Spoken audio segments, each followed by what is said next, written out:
What's up mga kabay? Welcome back to my channel.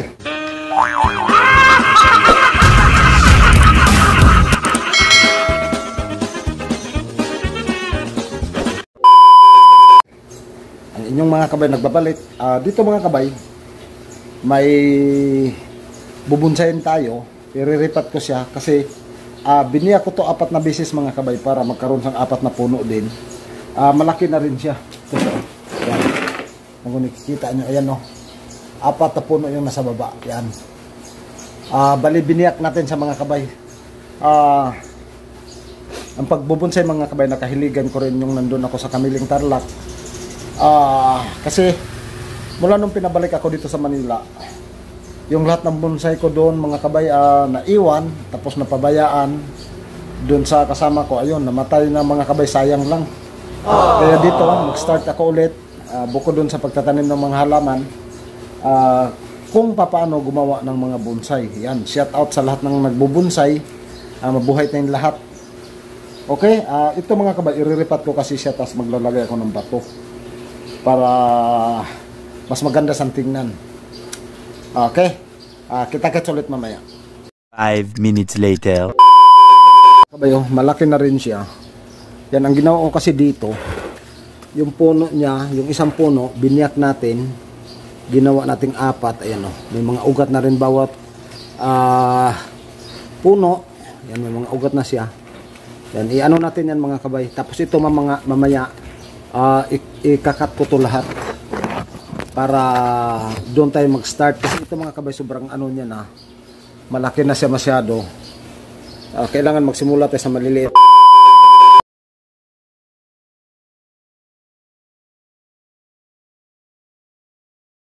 Kutsilyo na lang yung gagamitin ko kasi naiwan kasi yung ano ko mga kabay, cutter sa Makati kasi ginamit ko doon, may inayos tayo. Kaya ang gagamitin ko na lang, ito na lang kutsilyo. Hindi naman ito masila na halaman mga kabay, yung gagawin natin na bonsai. Ito mga kabay, linagyan ko siya ng ulo ng bote ng coke sa baba para bumuka. Yun, ito itaktak na natin para tatanggalin na natin dito sa ano mga kabay, sa balde niya. Ito, umabot din sa akin to mga kabay na ano, ano na to, parang 6 months, 6 na buwan na to sa akin mga kabay kasi doon pa to galing sa Tarlac. Tapos nung nagpunta kami, dinala ko sa mga kabay kasi nakita ko doon. Kasi lahat ng bonsai ko doon mga kabay, nakakalungkot man isipin, wala talagang natira mga kabay bukod doon sa sampalok na dinala ko rin. Yan, baka gawan ko rin ng ano mga kabay video, kaso lang ang problema din doon, lahat ng bonsai wire ko wala na rin natira. Iwan ko sana napunta. Mahirap magsimula ulit mga kabay, pero ito magsisimula tayo ulit.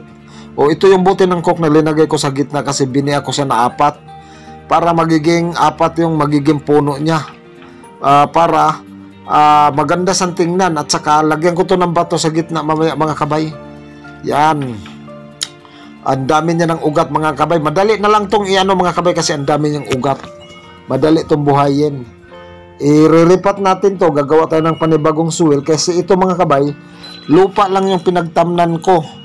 Kasi ayan na nga, pagka nagsisimula tayo nagsimula sa cuttings, ang madalas ginagamit ko mga kabay, lupa lang talaga para madaling dumami yung ugat agad.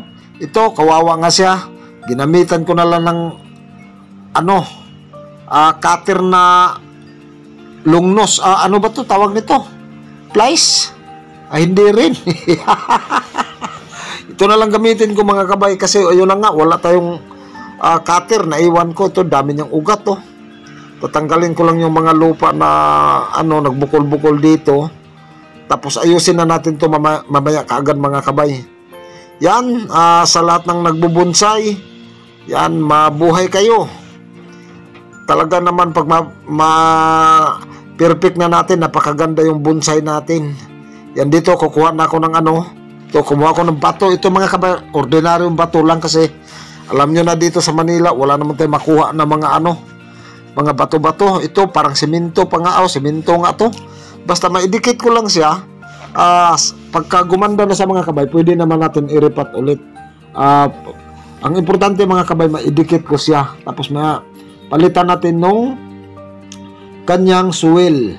Kasi itatanim natin sa dito sa medyo maliit na paso. Yan, ito siya. Iikot muna natin. Tingnan natin kung ano magandang pwesto. Yan, kung makakapit talaga siya. Yan, ganun lang sa kano mga kabay. Pagka nagbonsai tayo, magtsatsaga lang talaga tayo. Nagsimula tayo sa cuttings hanggang napabuhay natin. Nag-ugat na ng marami. 4 na yung kanyang puno. Ito na siya ngayon. Yan, kukuha na tayo ng alambre. Itali natin dito sa bato. Pati alambre mga kabay yung ano ko. Ubos, hindi ko na makita. In-order ko pa yun. Kailangan ko na mag-order na naman ulit nito. Yan, panimula, panibagong ano na naman mga kabay sa ano, pagbubonsay. Pagbabuo natin ang pagbubonsay mga kabay, napakagandang tingnan. Saka manghihinayang ka talaga mga kabay ibenta, lalo na kung matagal na sa'yo, matagal mo nang inaalagaan. Sobrang ano mga kabay, sobrang sayang. Katulad ng ano ko dati, yung sampalok at saka yung ano, tawag nito makopa, napakasayang mga kabay. Ang laki na, tapos ang ganda na ng pagka-wire natin. Yun lang. May nagpunta sa akin, nakursunadahan, ayun. Sabi ko nga sa kanya, sige, buhatin mo lang, dalhin mo siya na hindi ko makikita. Kasi para kang masasaktan din mga kabay pagka matagal mo ng alaga. Yan, ito, magsisimula tayo ulit. Sana masundan pa ito ng maraming magbubonsay natin. Maghanap tayo dito na pwedeng bonsayin mga kabay. Yun, ganito lang yung mga gagawin natin. Paano tayo mag-start ulit? Dito sa bagay dito mga kabay, marami naman tayo makukuha. Yung karamihan naman, yung mga red balete, yung nabubuhay dito sa mga tabi-tabi. Tapos pinakamaganda kasi mga kabay kapag kumpleto ka, na may mahunting ka, kaso lang ang hirap maghunting dito sa Manila. Bukod dun sa mga nandito lang na balete, ang pinakamadaling hanapin dito, mga tumutubo sa bato, sa pader, yan sa mga gilid-gilid. Yan, magsimula tayo ulit mga kabay, maano rin natin, maparami din natin ulit yung mga bonsai natin. Dito mga kabay, may isa din akong sampalok. Gusto ko rin siyang biyakin. Baliin ko rin yung kanyang puno kasi ayun na nga, wala tayong wire. Abangan nyo na lang mga kabay. Ipatong ko rin siya sa bato, tapos ibaba natin yung kanyang branches. Kasi medyo mahaba na rin siya eh. Ito, okay na siya, naitali na natin. Mag-mix na lang tayo ng soil. Yan o, okay na siya. Yan. Maganda rin to mga kabay talaga na ano, klaseng ano, nakalimutan ko lang yung pangalan nito. Yan, dito ko sa ilagay mga kabay. Yan o. At least, nakalabas yung kanyang bato. Yun, ganito lang yan. Tapos siyempre, maglagay tayo ng ano mamaya dyan sa bandang ilalim. Ito na yung ano natin, raksan na pang ano sa bonsai. Tapos siyempre haluan din natin ulit ito ng kunting lupa, tapos yung buhangin para magiging buhaghag mga kabay. Kasi ang pagbonsai mga kabay, ang magpapabuhay sa kanya nito, yung ano na lang kasi yung maliliit na ugat. Kasi hindi na maka-wild yung malalaki, siyempre nakalagay lang sa paso. Yan, ito ordinaryong lupa mga kabay, tapos yung linagay natin kanina, buhangin, yung white sand. Yan, tama lang yung ano nito mga kabay, buhagag. Kasi kapag malagkit mga kabay, hindi rin maganda sa mga bonsai natin. Kailangan talaga isakto lang. Yan, dagdagan natin ulit ng lupa kasi sobrang ano siya, mas marami yung buhangin. Yon. Okay, ganito lang mga kabay yung ano, pagka gusto tayo magbonsai. Ito, ilagay ko mamaya, lagyan natin ng alambre yan para ano, tawag nito, ano natin yung ano, yung butas matakpan. Yun. Yan siya. Ano na natin yan, iayos na natin. Yan, ganyan lang sa mga kabay. Madali lang talaga yung paggawa ng soil. Kaso lang ang pagbuo ng bonsai mga kabay, matagal. Minsan nga bago mabuo mga kabay, magbilang ka talaga ng taon o 5 taon bago mo mabuo talaga, ma-perfect yung kanyang mga branches, kung paano yung tamang pagporma ng bonsai. Ito para sa akin mga kabay, simula pa lang, madali lang ito pagandahin mga kabay, kasi mag-antay tayong mga bagong shoot na sanga, saka natin sa wirean. Ang importante mga kabay, yung pinakapuno niya. Yung katulad dito, napakaganda nito kasi 4 yung ginawa natin. Biniyak natin siya ng 4, tapos na rin tawag nito, expose root. Yung ugat na naka-expose na, ayan pagka yan ang mag-umpisa kumapit mga kabay, ang ganda na nitong tingnan talaga. Yan.